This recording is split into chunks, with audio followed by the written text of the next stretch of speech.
Good evening, true believers. This is Show Enough the King here to do my review for True Blood Season 5, Episode 3.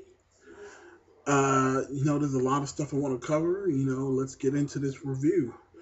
All right, so first off, this is actually a good thing for me. I'm actually enjoyed this episode. If any of you guys are who are new to my True Blood reviews, the first two episodes of season 5, in my opinion, have been lacking in some areas. More so, episode 1. Episode 2 did a little bit better to kind of open that up for me. And then again, episode 3 did even a better job working on what worked from last episode and bringing it over to episode 3. And again, it's working even more. Um, let's get into this episode. Basically, the episode starts off with the situations going on still with Tara. She's actually in the woods and she's healing from the vampire mace that shot her in the face when she was running out of Sookie's house. One thing I do want to say first off is I totally enjoyed seeing the vampire from her perspective that they did. So literally, they showed you from like a first person view of her eyes getting healed, and then once her eyes healed and she could see again, you could see like animals in the distance, and you can hear their she could see and hear their heartbeat. I thought that was really cool because again, I don't think anyone in this series has shown how a vampire sees the world. And I really thought that was actually a cool thing to do for her character to just kind of show people exactly how it is and what it feels like to be a vampire. Like there was also a scene where she looks up in the sky and like the entire stars come into her light, her vision. She could see everything. So I actually thought that was very cool. Very smart choice on that writers. She continues on. She runs into this girl and she is hungry and she wants to eat this girl. But she stops herself when she looks herself in the mirror, and she eventually ends up running into Sam over at Merlot's, and she literally, bumps into him and says, "Help me, I'm hungry," etc., etc. At the during that situation, Sookie and Lafayette are still trying to find her, running through the woods like a bunch of idiots with flashlights trying to find Tara. Tara, Tara, please come back. We're sorry we turned you into a blood sucking fiend. Anyway, so that was at that point was that the other part of the show episode I did really enjoy. Again, this whole thing with the authority. Like every episode, we're getting a little bit more information as to what's going on and how the storylines unraveling. Now, it looks like Bill and Eric are. It looks to me like this season is definitely going to be more focused on them together. Now, I did see the preview for next episode. I will get into that a little bit towards the end.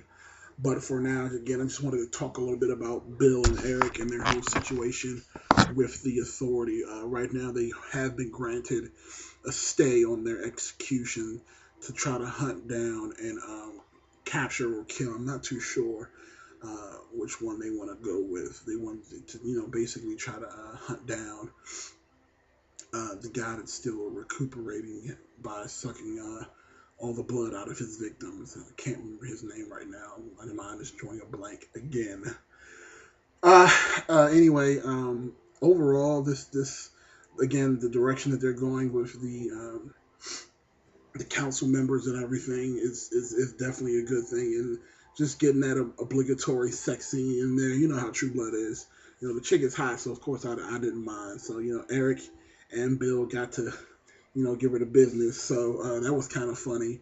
Let me just say one thing that did bother me with this episode.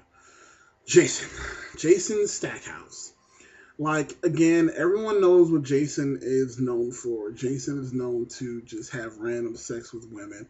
He has a wayward dick, and everybody knows it. But it's almost to the point like they're just dropping people into the town, and it's almost like they have written on their head Jason random fuck. It's crazy. Like they dropped this woman into Bonton, and she was apparently a school teacher. Apparently it was his school teacher who had sex with him first. So it looks like she was one of those teachers sleeping with a young student kind of situation. So essentially, she's the one that turned Jason into a raging sex fiend. That was my understanding from watching that. So apparently, he sees and he destroys. So Jason does what he does best, and gives her the business. So that whole thing goes, and then again, he has his whole moment where once he's done, he has his clarification, and he has to get the hell out of Dodge, and essentially he just leaves, and that was it. Like, I don't think we'll see that chick again. I think she was literally there just to add a little bit of plot to a little bit of backstory on Jason. He had sex with her, and that was it for her. All right, then we'll move on to Jessica. Jessica was actually doing some shopping at a random shop in Bonton, and she runs into a gentleman who smells like Christmas morning, apparently. Well, in her words, she said he smells like apple pie, cookies, and sex, or something to that effect. I don't know, but I thought it was hilarious. So Jessica is like chasing him all over the place. Like, he actually gets in his car, drives off, and she uses her little vampire speed to track him down. And to her, he smells like heaven. Now, I'm under the impression that guy was a fairy, which is weird because again, Sookie is also a fairy, but whenever Jessica's around her, he doesn't smell her the same way. I can't remember exactly why that is. I think Sookie is some sort of special fairy, where I guess she doesn't give off those fairy pheromones. I don't know, but after that happens, Jessica shoots over to Jason's house, and she wants to have sex with him. Of course, Jason's still feeling bad about his wayward dick, and he doesn't want to have sex with her. He actually just wants to talk.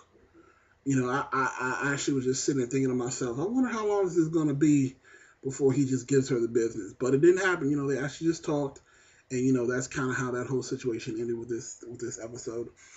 Then we also got a little bit more on Terry Belfleur. He left Arlene to go figure out whatever this whole ghost army, mass killing thing that's going on. Again, I do not care for that story at all. So I'm not even going to waste any more time talking about it. Once they actually give me something more to go with, then I'll talk about it again. But right now, again, that whole thing. Anyway, actually, one good thing did come from another good thing that came out of this episode. We didn't get any crazy wolf packs. Yay! No wolf pack. So we didn't get any other wolf pack story going on this episode, but we did get to see Alcide. He was looking for his missing ex-girlfriend, who Sookie blew her head off.